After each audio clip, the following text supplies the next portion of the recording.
윤석열 대통령 측이 내일 공수처 조사에 응하기 어렵다는 입장을 밝혔습니다. 출석이 불발될 경우 공수처가 어떤 대응에 나설지 주목되고 있는데요.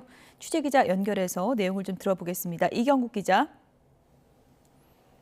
네, 공수처에 나와 있습니다. 네, 과연 내일 나올지 주목됐었는데 윤 대통령 측이 출석 요구에 응하기 어렵다고 밝혔군요. 네, 맞습니다. 윤석열 대통령 변호인단 구성에 참여하고 있고 윤 대통령에게 법률 자문을 하고 있기도 한 석동현 변호사가 오늘 급히 기자들과 만났습니다.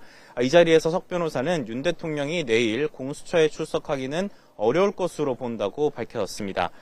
이어서 대통령의 기본적인 입장이 탄핵심판 변론 절차를 통해 국민에게 설명되는 게 우선이라면서 거듭 수사보다는 탄핵심판이 우선임을 강조했습니다. 사실상 조사가 불발될 것으로 보이는 가운데 공수처는 내부적으로 이후에 어떤 조처를 할지에 대한 검토를 진행하고 있습니다.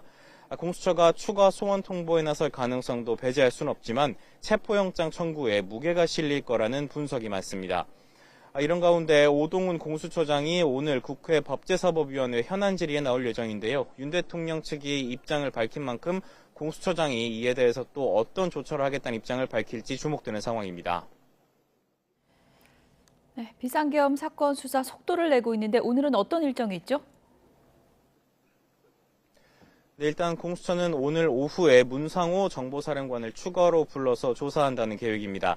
민간인 신분인 노상원 전 정보사령관과 계엄을 모의했던 배경, 그리고 계엄 후에 별도 조직인 수사 2단을 만들려 한 배경 등을 추궁할 것으로 보입니다.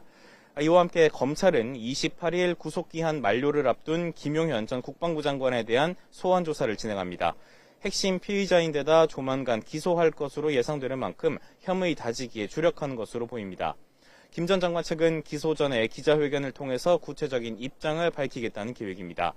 검찰은 이와 함께 구속 상태로 송치된 김봉식 서울경찰청장도 오늘 조사한다는 계획입니다. 지금까지 공수처에서 전해드렸습니다.